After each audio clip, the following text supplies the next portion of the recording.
À l'heure où sévit planétaire la crise sanitaire, jusqu'à se demander ce qui doit primer de l'intérêt général qui passerait par l'obligation vaccinale, plus encore que le droit à disposer librement de nos corps. Alors que commencent les querelles liées au présidentiel, je suis surprise que jamais on ne vise la cause la plus probable de la crise, et par probable je fais un euphémisme, j'ai nommé le spécisme et l'un de ses corollaires, le carnisme.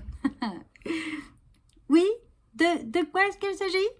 Oh, ce sont de vieilles idéologies patriarcales qui consistent à faire croire qu'il est normal que les hommes dominent le règne animal, puissent faire de qui ils veulent leur casse-dalle et qu'ils écrasent sous leurs couilles, sous leurs fesses les femmes qui douillent, et avec elles toutes les autres espèces, soi-disant toutes créées rien que pour eux, par un papa, qu'ils appellent parfois Dieu.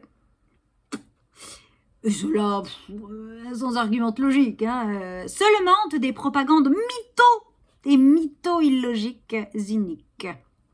Ainsi, perchés au sommet de leur pyramide, les hommes ont créé les conditions du Covid.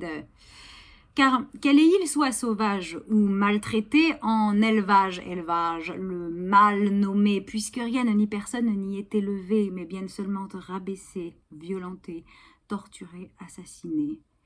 C'est bien le fait de séquestrer dans des conditions indignes, puis de dévorer, de manger nos sœurs et nos frères animés, animales et anifemelles, pourtant comme nous, vivantes, comme nous, sentientes, de vivre, désirantes, qui a permis au virus de se développer, de prospérer et de se transmettre à toute l'humanité. Et ce n'est même pas la première fois. Souvenez-vous de Creutzfeldt-Jakob ou Ebola. Ils traitaient la vache de folle quand ce sont eux qui nourrissent de poison et les immolent. Et les grippes aviaires ne sont du patriarcanisme que le corollaire. Toujours les hommes font mine que ce sont les animaux qui nous contaminent. Mais ces personnes préféreraient vivre Brienne plus que de nous transmettre des virus. Et là, ce n'était pas à cause de la famine que chauves-souris, pangolins ou pangolines ont fait office de bectance. C'est parce que les hommes obsédés ont cette croyance que voilà des remèdes contre leur impuissance. Oui. Si nous sommes tous et surtout toutes contraintes depuis plus d'une année à vivre confinés, c'est d'abord parce que ces messieurs voulaient bander la plus longtemps possible, coïter, pénétrer, briser, violer nos intégrités. Comme pour les cornes de rhinocéros, les hommes féroces sont prêts à décimer sans plus de façon des espèces entières en voie de disparition, quitte à nous faire prendre perpète pour la roideur de leur quéquette. Regardons les choses en face. Ce ne sont pas les animaux qui nous terrassent. Si nous voulons conserver nos vies, éviter d'autres épidémies, peut-être même encore pire, nous devons sortir des propagandes vaticanes et devenir véganes. Contre le Covid et le patriarcanisme, je propose un vaccin qui s'appelle véganisme. Un vaccin sain. En plus, seront bénéficiaires les principales intéressées d'autres espèces, nos sœurs et frères, pour qui nous retrouverons de l'empathie. Et par chance, c'est meilleur pour le moral de vivre en cohérence avec la morale. Tu ne tueras point qui veut vivre, point.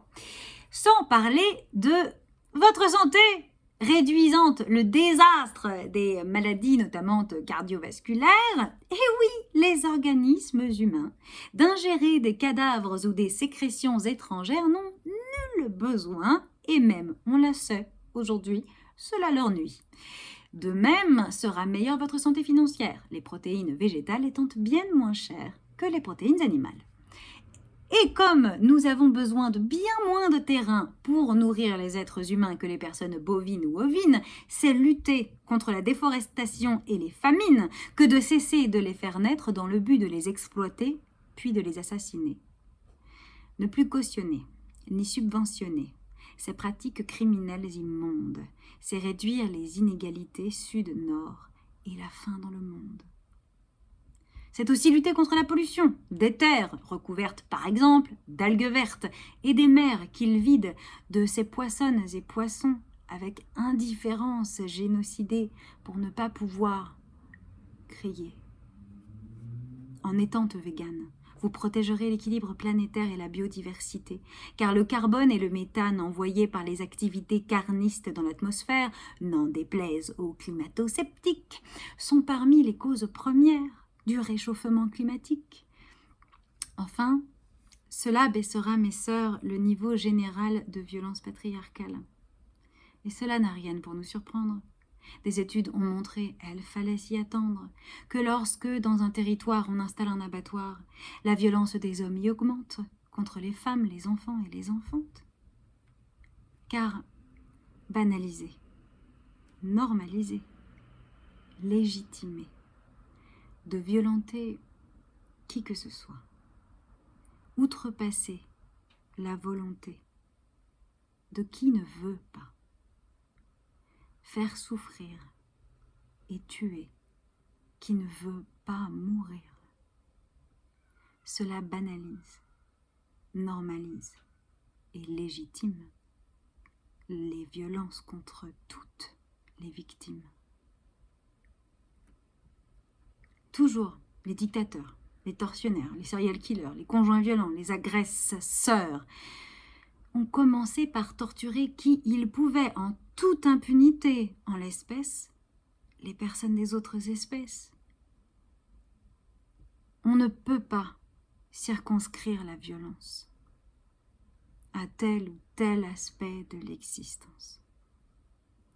Toujours, elle trouve d'autres incidences.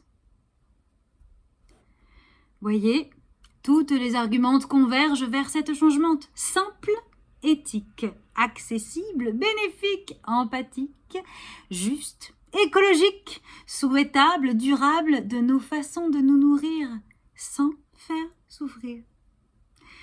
C'est un choix de société propre à nous protéger. Alors pourquoi les politiques tardent à adresser ces problématiques pourtant autant évidentes qu'urgentes ?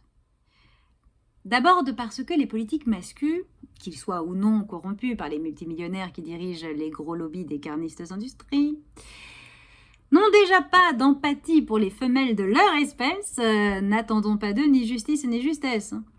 Ensuite parce que, même convaincus, les femmes politiques craignent d'être violemment combattues par une puissante catégorie d'électrices et surtout d'électeurs, les agricultrices et agriculteurs.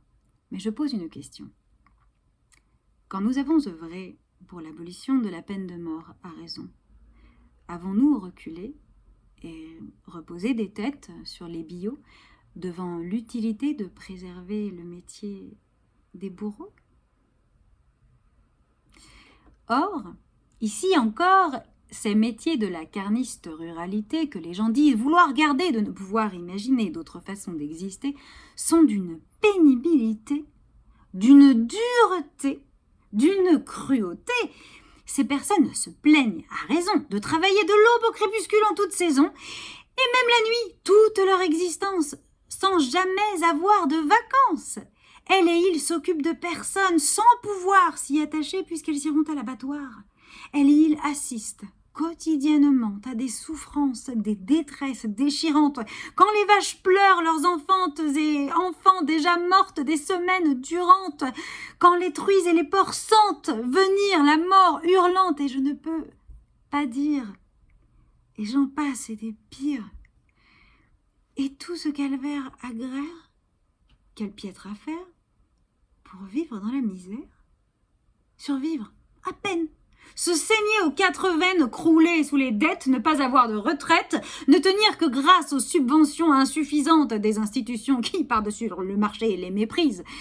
Vous parlez d'une entreprise. Cet argent, qui maintient péniblement une activité en tout point mortifère, ne pourrait-on pas en faire un fonds de retraite anticipée et méritée pour les plus âgés et un fonds d'accompagnement et de formation pour financer la reconversion de jeunes travailleuses et travailleurs vers de meilleurs métiers bénéfiques pour la société? Dans un premier temps d'ailleurs, il faudra bien s'occuper de donner une vie longue et pleine de bonheur aux personnes animales déjà nées et libérées. Nous aurons besoin d'expertes et d'experts pour prendre soin des personnes sur Terre, comme dans la mer, et repenser et faire fonctionner une société pleinement égalitaire. Se faire vacciner, c'est contenir le mal qu'on ne sait pas guérir.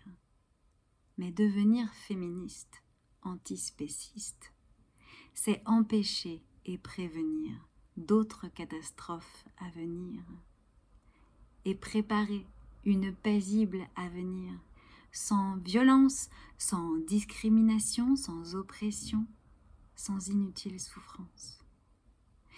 Et je pense que pour porter de tels projets de paix et d'espérance et abolir des pratiques infâmes, il faudra à la gouvernance des femmes.